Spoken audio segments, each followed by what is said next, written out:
सभी को जय श्री राम। हमारे चैनल मिस वैष्णव में आपका हार्दिक स्वागत है। आज हम इल्ली व दुनिया की कहानी सुनेंगे। यह कहानी कार्तिक मास में सुनी जाती है। कार्तिक मास सभी 12 महीनों में सबसे श्रेष्ठ मास है।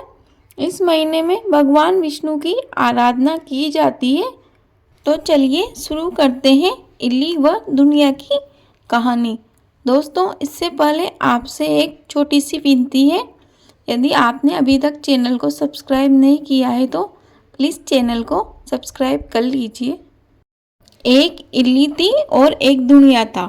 इल्ली बोली, आ दुनिया, दोनों कार्तिक नहाए। दुनिया बोला, तू तो गिरी दुआरे में पड़ी रहती है तो तेरे में ताकत है, तू ही नहा ले। मैं तो मोट में पड़ा रहता हूँ तो मैं तो नहीं नहाऊं।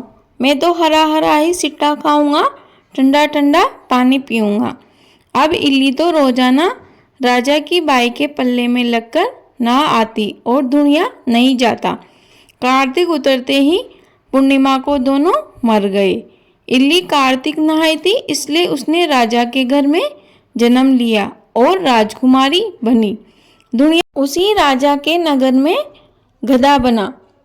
और जब राजकुमारी जवान हुई तो राजा ने उसका विवाह कर दिया।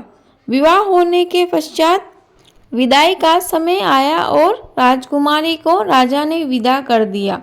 बारात रास्ते में पहुंची कि राजकुमारी को वह गधा दिखाई दिया जो दुनिया बना था। राजकुमारी ने पालकी को वहीं रुकवा दिया और कहा कि मैं अपने साथ इस गधे को भी लेकर जाऊंगी। तब राजा बड़ा चिंतित हुआ और बोला कि ये कैसी बहू लेकर जा रहे हैं हम कि गधे को भी साथ ले जाने की बात कर रही है।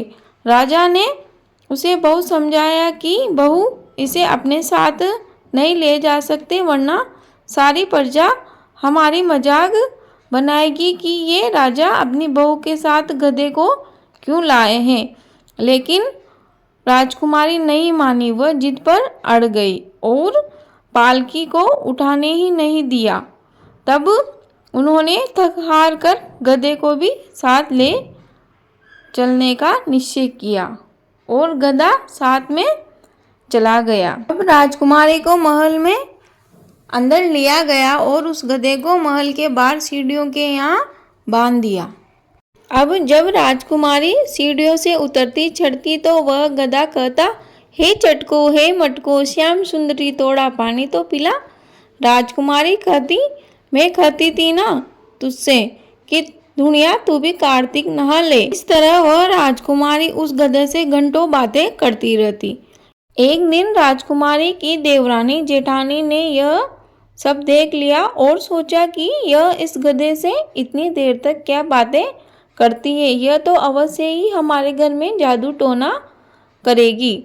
और वह आपस में बातें करने लगी कि राजा कोई रानी लाया है या जादूगरनी। उन्होंने राजकुमार से कहा, तुम रानी लाए हो या जादूगरनी जो आदमियों से बात नहीं करती और इस गधे से बातें करती रहती है। राजकुमार ने कहा कि जब मैं आंखों से देखूं तभी मानूंगा। तब देवरानी जेठानी ने बोला कि हाँ, देख लेना। और एक दिन राजकुमार छुपकर बैठ गया। राजकुमारी महल से उतरी तो वह वहीं उस गधे से कहा। रानी ने भी वही जवाब दिया। तब तो वह तलवार लेकर खड़ा हो गया और कहा, तू इस गधे से क्या बातें करती है? सच्ची बात बता, नहीं तो तलवार से तेरा सिर काट दूंगा। तब रानी ने कहा, मैं पहले जन्म में इल्ली थी और यह दुनिया था। इसको मैंने कहा था कि आ दोनों कार्तिक नहाए तो यह नहीं नहाया और मैं नहा ली, इसीलिए मैं तो राजा के घर राजकुमारी बनी और यह वहीं पर गधा बना। इसलिए हम दोनों पिछले जन्म की बातें करते हैं। राजा ने कहा कि कार्तिक में गंगा नहाने का इतना फल होता है तो हम दोनों भी नहाएंगे। तब दोनों कार्तिक नहाए। राजा के घर में खूब संपत्ति हो गई।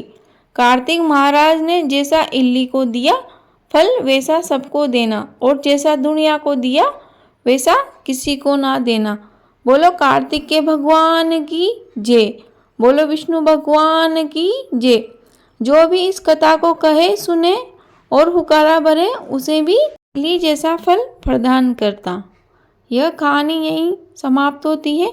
दोस्तों, मुझे उम्मीद है आपको कहानी अवश्य ही पसंद आई होगी। प्लीज़ वीडियो को लाइक करें व कमेंट बॉक्स में जय श्री राम अवश्य लिखें। आपका दिन शुभ हो। धन्यवाद।